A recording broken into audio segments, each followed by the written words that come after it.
Welcome to the National Historic Cheesemaking Center here in Monroe, Wisconsin.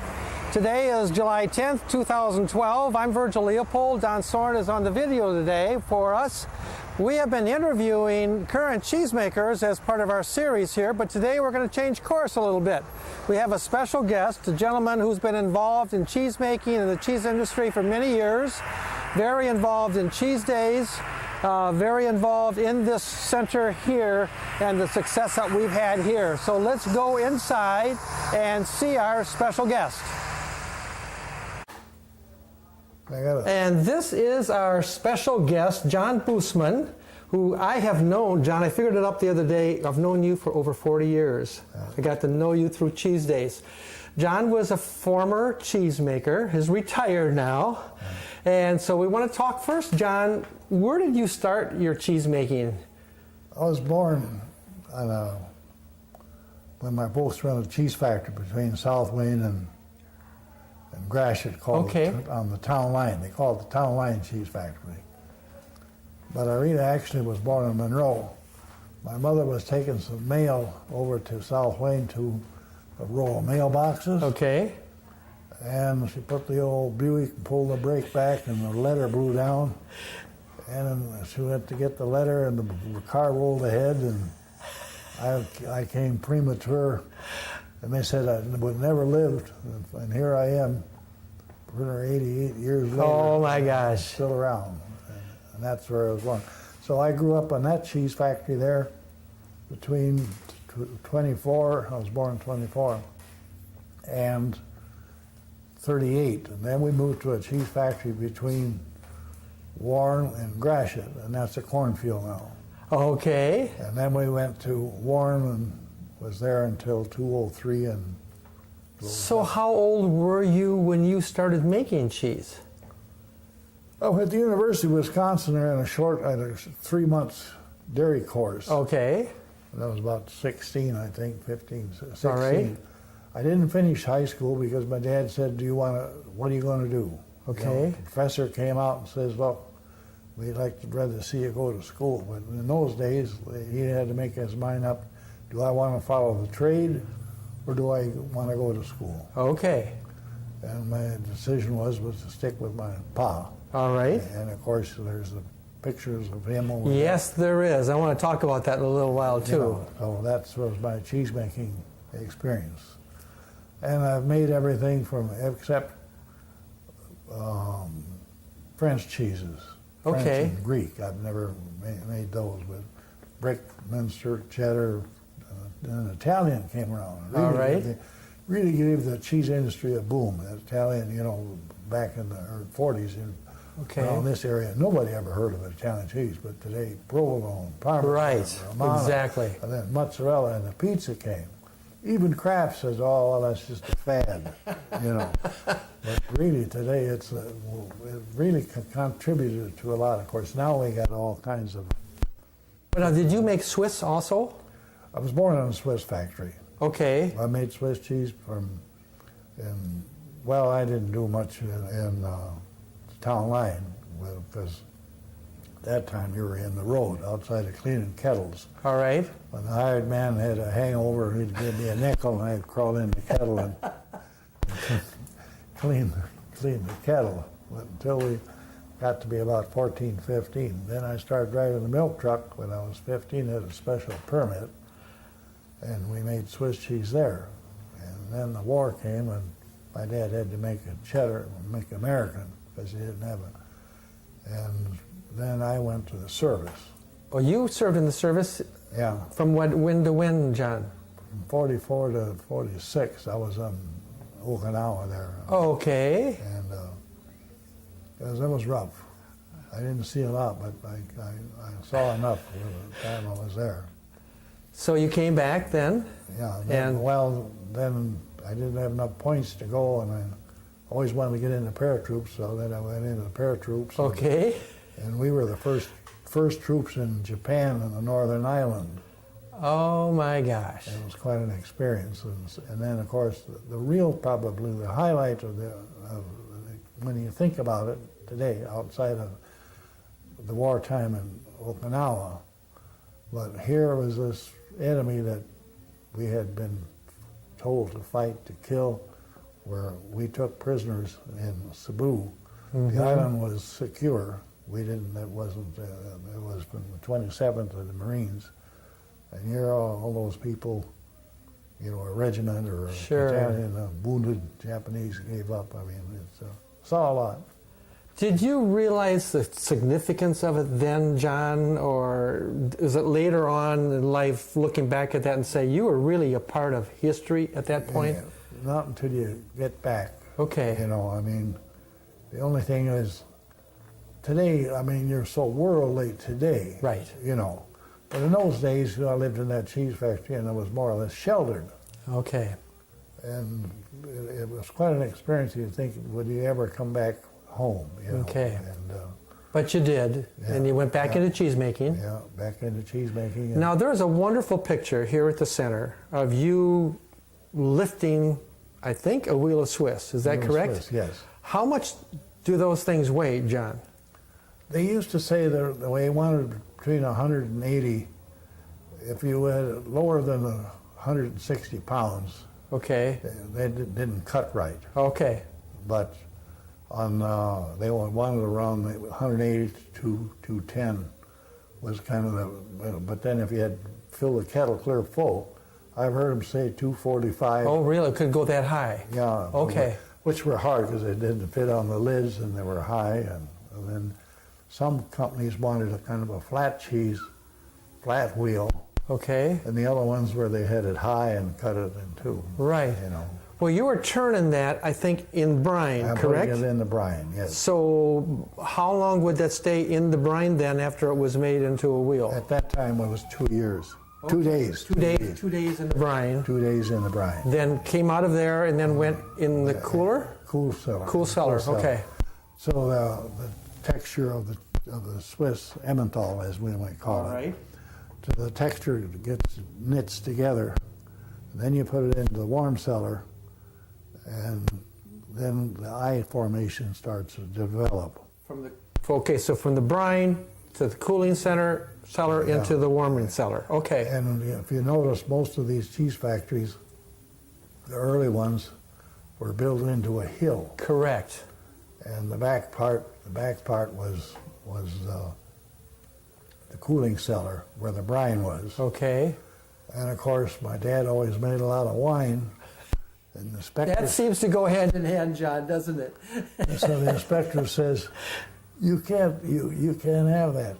So they built a special cellar, Okay. little part of the back cellar for my dad's wine barrels. But then Mother used it for her. That's why Dorn they used it for their fruits. Okay. Candy. Sure. And that's where all the Gemütlichkeit came back. And then the farmers would stop, the maintenance men, people that fixed the factory. And then, of course, it would usually be in the afternoon towards evening, and then you'd hear a thump on the floor. It was my mother with a broom upside down with a broom knocking on the floor. Time to eat. Well, then they either have to have one more or sing one more. One more. And it was quite a thing at that time. So about 200 pounds, you're doing that all by yourself. How many of those would you churn in a given day, both in the brine, and they have to be churned, don't they, in the cooling? Well, then, you see, then they had in the warm cellar, at that time, you wanted to keep that damp. Okay. Because they didn't want the cheese to shrivel. Or Right. kind of keep the yield there. And they would mold. Okay. So you had to wash those twice a week and change the lids. Then when war came along, then they got short of help. Then they had what they call cheese washers. Okay. They would come in instead when they were short of help. Right. And you'd be surprised how many right here, this Ernie, the Chance, and different ones. That did that kind of thing. They just came in and washed the cheese at night, right. or, at night. Sure, at night, sure. And to keep the mold. And then some cellars, some cheesemakers, they kept it pretty damp. Then they had a cheesecloth that went around the outside Okay. to keep it from spreading out. But your 245 or pounds of cheese that couldn't fit on the lid. All right. Then for some reason, I think they call it a felon, but we call it in Swiss knuckle green. You'd swell up in between the nails that was painful.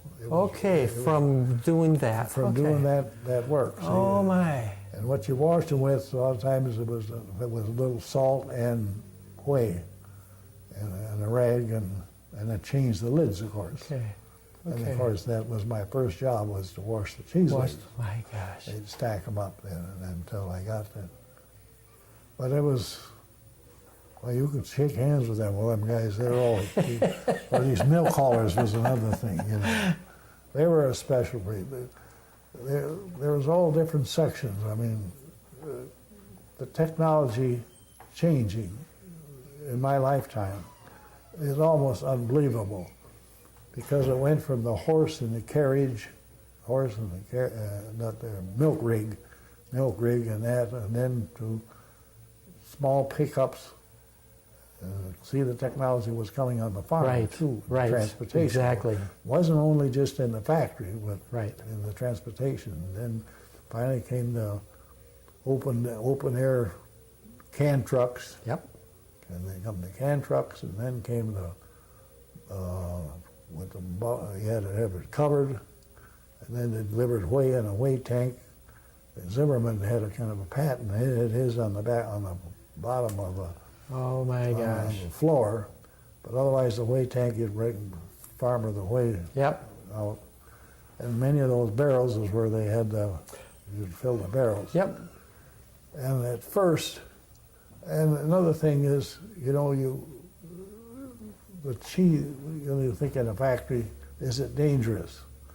When there was a factory there right next to us, they had a big vat, and gravity fed with whey. And their little boy, it was the first funeral that I went to that I didn't know, fell in that hot whey and drowned. Okay. And then, you go to Pioli. Absolutely, on the way to Madison. Okay, and there's that cross section. Correct. That old cheese factory there. Yes. My cousin was electrocuted there. Okay.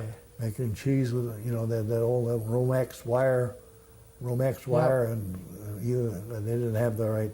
Too much surge electricity came through, and you couldn't let go. Okay. And almost got the other guy. He was 16, 17.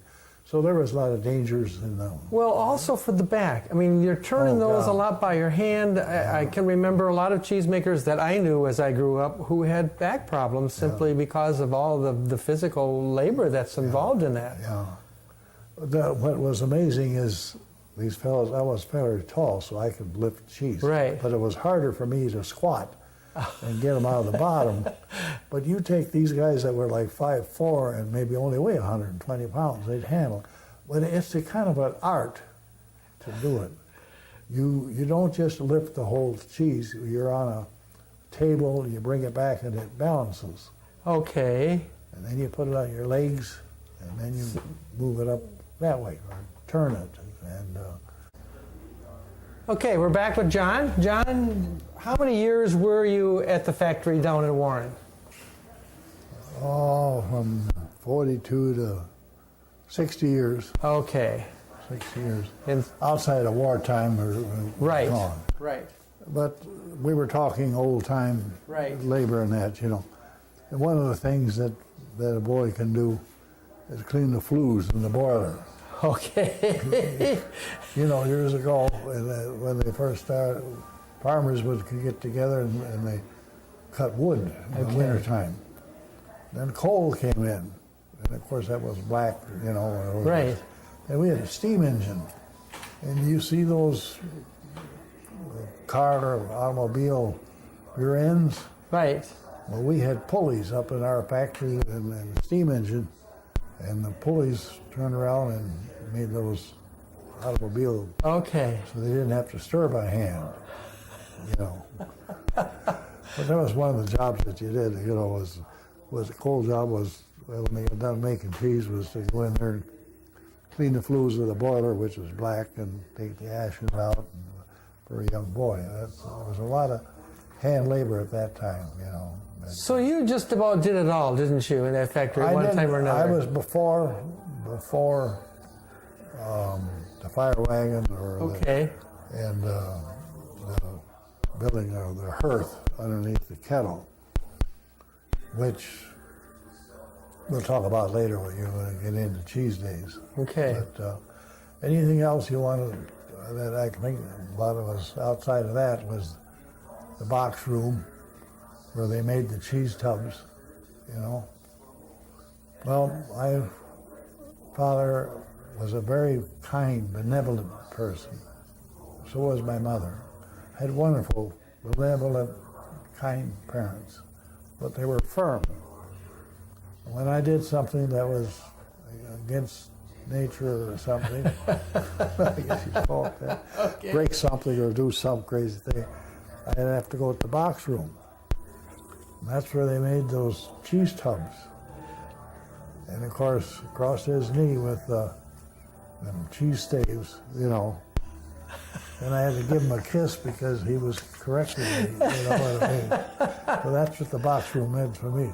And that's where the orchestra played when they played music and practiced. My dad was very good as a musician. Oh my. But they made boxes for brick cheese and for the Swiss blocks and, and for the cheese tubs.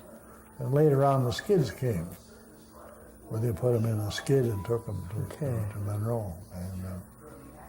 And then Rubenock, he got off the road over here by where Scotty's Browntown stand up there and went into the ditch, and the wheels rolled all the way down the hill to the creek with a lot of stories. Oh, a lot. You got lots of stories, and I couldn't imagine you ever getting in trouble.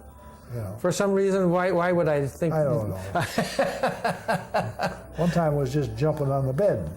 You know, I mean, you know, because it was summertime. There were minor things, but at the table we didn't speak because we had hired men. You ate what was on your plate. If you couldn't hide it someplace, or it was firm. But wine was always the thing. But the farmers, and like Paul Miller one time said to me, was a maintenance guy.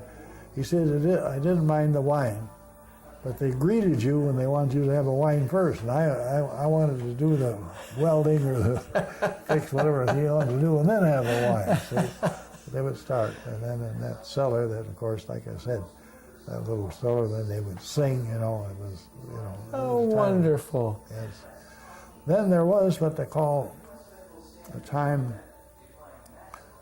which I don't recall this, but I remember a guy working for me or came to visit me that his father was one of them. They went around to the cheese factories and started stealing the barrels of wine. Oh, okay. They had two by fours or other cradle they made, and when the cheesemaker was gone, they'd load up that wine. I think it was the Silver Lewis factory between Darlington, around Darlington and Gratiot. And of course, they sent the spotter out, which happened to be a Norwegian, see. And one that had a glass of wine. And he was a spotter. He said, well, you got hooked up. They had a gun there. The gun pointed out, and he said, that ended the. He said, there's a lot of wine stealing going on. He said, they opened this door, I'm going to get it. And then there was the arguments on the road between who's going to get the grapes. You know, okay. See, the side roads all had grapes at that time, and it was a duty as a kid to go pick them or whatever it is to make that wine. And of course, then you could come to Monroe and get the Concord grapes. Oh, okay. All right. And mix them. And it was a lot of fun. It was a lot of hard work, but it was simply plain. Every cheesemaker I talk to would say it's a lot of work to be a cheesemaker and in the cheesemaking business, but it's also a lot of fun and enjoy the people that they're around. And there was pride. Yes, very much so. When they had good luck, you know, they'd say, "Oh, I got eyes that big," you know. And then there was a lot of problems came with antibiotics and problems that came along. So they would exchange cultures then. Okay. You know, your culture would go back. And then what really revolutionized cheesemaking is when they came with these frozen cultures that they grew in the laboratories. Okay. And Okay. And I don't recall, but your first cheese was when my father made cheese, and then they had the calf's stomach, the enzyme in the stomach. Correct. All mammals have that renin, Right. and that's and of course, the hypothesis is that some of the herdsmen, Bedouins back in 5,000-6,000 BC. Right. And while we're on things, what I think is really intriguing, I don't know if you people think about it, but it developed, it was even in the Bible, the curds in the Yes, it does. That's right. brings with it. So at that time, then it moved into Europe, but you got your Greek cheese was altogether different. Right. Then your Italian, and your cheddar from England, and of course here in your Swiss, and each area developed kind of their own cheese. I think it's just remarkable. And of course, And then we moved it here to the United States. We brought that expertise here. And today they do almost everything because you got your cultures you can experiment. Right. Do anything. Let's move ahead. Cheese Days coming up this year, and I see you've got your milking shirt on. What's your involvement with Cheese Days? What has it been, and what is it today, John? Okay, we had a sesquicentennial in Warren. Okay. And in 1968, and they wanted us at the cheese factory to do something. Okay. So I talked it over with my father, and we were very close, and he said in Switzerland, they would bring, I suppose, a smaller kettle. Right.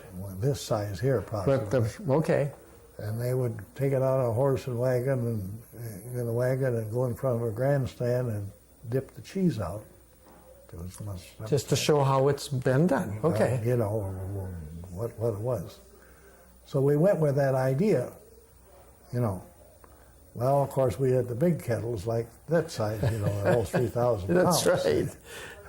And of course, we built kind of a frame factory, and put this kettle in there and tin around there and built it. It took us all day. I mean, and the thing that intrigued me was, when my papa said it was really his idea. See? Okay.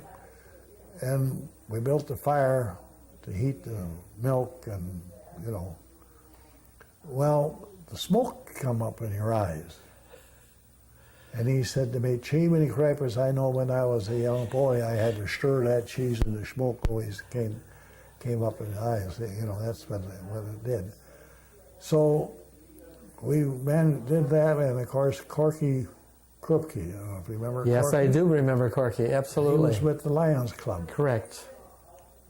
And he said to me, "John," he said, "could you come up on Cheese Days and do something like that?" And then that's kind of how it got started. So then we went up there, and of course, as time goes, I can't get into all that because it was taking long. But every mistake that we made, we corrected for the next Cheese Days. And it was, I think, 19 or 20 Cheese Days that I've been involved. I was going to say, you started that then in probably 1970 then? 1970. Okay, then that's when I first met you. Yeah. Because I was involved with Cheese Days at that time. That's where I met Larry Lindgren. That's another whole story. We could have 2 hours on that. And then the cap, I wore a hat. I thought it was a look, because I had a cap, a Robin Hood cap with a feather on, or whatever it is. And the Swiss told me that's German. That's not Swiss. Okay. So we had to go. So then from then on, I usually wore a beanie. And you see, the people think that they're Hebrews, but it's where you put your head against the cow to milk the cow. Mm-hmm, absolutely, so correct. the cow doesn't get dandruff.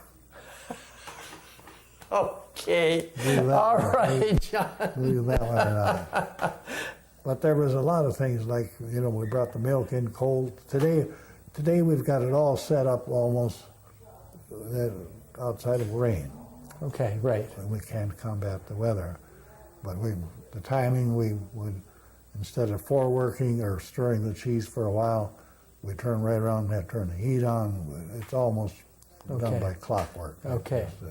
And if people come to Cheese Days, they can still go, I think, to the north side of the square, right? North side of the square, yes. And they can sit there and watch it being done. It was supposed to be my last Cheese Days, you know, and it isn't. In the Cheese Days, the cheese making is almost the simple part, but getting all that equipment cleaned up and set up and put in the, you know, that's what takes the time. But then we have bleachers, but to tell you that sometimes the interesting thing, people couldn't see in that kettle. Right. I mean, you can't see what's going on, you know. So we put television things in, built frames, you know, and put the TV in there. Well, with the light, you can't see it again. Correct. So I got to get some black pants for the outfit with this cap and for a Cheese Day ball, and I go into I don't know what the name was, Schultz's? Okay. Paul's Benbar. Whatever Paul's Benbar was. And he had a mirror there to see what was going on. And you know, I thought of all the cheese, how simple it was, and now we got a mirror, and you can look into the mirror from the, you know, and so it's quite a thing. And usually I don't have the voice anymore, but usually I tell them. Yes, I remember how all it those. is, you know, growing up, you know, and like in the wintertime, in the wintertime we didn't make cheese, and then they'd fire the old boiler all up, and then they'd bring 8, 9 hogs there, and then they would butcher, have a butchering day. And my mother would stir the blood for making Blutwurst. Blood sausage. You know. Oh, all right. And farmers would all don't know that I've ever tried that. You know, but you can still get it. Is that right? Up at that, up in Madison there, I think they got some places there. See, but you can't get pork anymore. You have to. I think it's beef. But and of course, all the intestines had to be cleaned. To make wurst, smokehouses, you know. So anyhow, then Cheese Days, as time went on, you know, we had the weather. We first came in with cold trucks, and we had to heat that. But today we heat it. We put the cultures in that already in the truck. Okay. When the farm mill comes, and it's already went through, or whatever time is consuming. Like I said, we got it. You got that down after 40 years. And people need to see that because it's a wonderful demonstration. So while we're on that subject, one of the things I think, I call it a miracle, but you add the culture, which is like yeast. Yes. And then you add this rennet, where the stomach, right? You know, and now they make it in microbial, make it in a laboratory. You add this rennet enzyme, and it makes the curd firm. Okay. So you add that, and there you got custard, thick piece that's solid. It's solid. And if everything is working right, you go in there with your knives, you cut it like Little Miss Muffet and the cheese curds. That's right. And each one of those little curds separate and let the whey out. I mean, from a solid mass, you end up with millions of little curds that says, I got to expel the whey, which is a byproduct of cheese. And I've always said, John, that there's certainly science involved in cheese making, obviously, but it's an art to be able to do that. Today we know why. Right. But we didn't know exactly why. At that time we did it, but we didn't know why. You know, sometimes your acidity would be too high for the cheese. You wouldn't have and a lot of times the cultures weren't working, and your wouldn't drain. Okay. Well, we'd keep pressing it, turning it. See? But if the cultures aren't working and you have some unfavorable bacteria, it won't release that way. Right. See? It's different, you know. And if people want to learn more about cheese making, they can actually come to here at the National Historic Cheesemaking Center, which you've been involved in. What does this center mean to you, John? How important is this center? I think it's It's an era, I said on that first brochure, it's an era that was, that will never be again. And it isn't only just on cheesemaking, but mining, silo filling, you know, farming at different stages of the game. Right. But it's, and to me, it's, then it's, and I think also, you know, if God, or if we can quote religion, made a person to give milk, and you condense it, what could be more healthy, you know, except for those people that are lactolerant. The most probably highlight of my career was in '84. There, we went from Swiss cheese to Italian, and I won the world's champion in the class of string cheese. Is that right? And of course, at that time, they gave you a medal just like you stood on a podium there. And it wasn't number 2 and 3, it was the bronze and the silver, but it was the, gold. That was, you know. But, wow. John, one of the things you did for the center here is you went out and you interviewed a number of cheesemakers and retired cheesemakers. How many different cheesemakers did you interview over a period of time? I don't know how many, but I tried to cover farming. Okay. The maintenance worker. Okay. The cream man. The milk hauler. And I got every phase except the veterinary. I never got that. Okay. That, and even the auctioneer, where they sold the factory. All right. Many factories closed. It was hard sometimes for farmers because you had a factory every horse-drawn distance. Correct. Somebody has to go. Well, it's like the country school. You close yours, but we don't want to close. Yep, absolutely. Then do you take the farmer from him and from here? And the 2 things or 3 things while we're on it for me, my generation, was the first thing that came through was condenseries. Okay. All at once, condenseries came in. Around 36, I think, they started in New Glarus. All right. Yes, I remember that. I don't remember that, but I remember the one in New Glarus. And I'm going to say this because it is history. But Hosley was the top superintendent of the county board. Okay. And I asked him, you know, if he knew anything about the cheese factories around New Glarus. But to give you an idea of what he was speaking about, there was a condensery in New Glarus, Albany, Monroe, Browntown, Gratiot, South Wayne. Okay. And they just came in where they would pay at a different pay schedule, you know, and it just turned around and changed the milk. And his, you know, they made condensed. And here was his answer. And I have to say it the way he said it. Okay. No shit to pitch, no tits to pull, just poke a hole in the son of a... Okay, all right. Instead of going through all that, you can get your condensed milk. Right. I got to tell you a little story, you know, maybe a little tall long, we're talking history. I became good friends of Ernie Allman. And of course, he was one of them cheese washers. He never made cheese or anything. Okay. But he was a cheese washer. And of course, they made their own homemade wine, but they also had a still. My dad had a still too, but I don't remember him ever using it. But and beer, see. But they had a still out there, and they grew a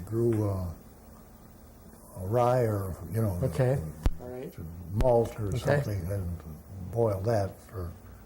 We used to call it a Schwartz's. So I went over to his place. They were milking cows. And of course, the first thing, here comes the father with one of them bottles. Well, I'd experienced pure alcohol, and it's dynamite. I'm scared of it, you know, see? But this wasn't too bad. But then we went into the wine cellar and tasted his wine. And do you know if you get the wrong enzymes in the air, the wine can turn to vinegar. Oh, yes, I've heard that, yes. It gets into your wine. And this is the same thing with cheese making. You get what they call a foliage. Well, anyhow, then mother went in there and with folded hands like this, and she said, I don't have much, but I sure you can appreciate what we got. So they got out some Limburger. That had been aged, and that just went shh. By the way, I did make Limburger in 1950. All right. I made Limburger, so I know that. Homemade bread, homemade cookies, eggs from the farm, and of course, when she came to what reminded me of the story was when she came to milk, she scalded the milk and put it, for the coffee, put it through a strainer. Okay. So she had her own condensed. Then she said, aren't we lucky to be poor? Because the rich people don't have all this. My sister says, she's brainwashed. But that was her simple life. Okay. You know. If they want to learn more about our cheese making center here, they can come here, they can take a tour. We make cheese now in the farm factory that's out there. You've got interviews of all of these people that people can come in and see. They can see a video here, John, correct? And it's a wonderful place. It saved an era. Good. You know, an era that will never be again. Okay. John, Appreciate thank you so much. It's been a joy visiting with you today, but I'll tell you what, it's been a joy these last 40 years to know you and be involved with you. You mean so much to this community, so thank you so much, John. I'd have to add to cheese days, you know, we never always had cheesemakers stir. Right. And my first time here in Monroe, I thought, I know what they're going to say, you know, criticize. So sure enough, here comes an old timer. And he said, I used to do this, but this isn't the way I did it. See, and I thought, okay, let me have it. He said, I didn't have all these men standing around. I did it all by myself. Right, exactly right. Now you've got other people, kings and queens, come and do that. Yeah. John, thank you. Yeah. Thank you for all you've done. I appreciate what you're doing. Okay. You know. All right? Great. Thank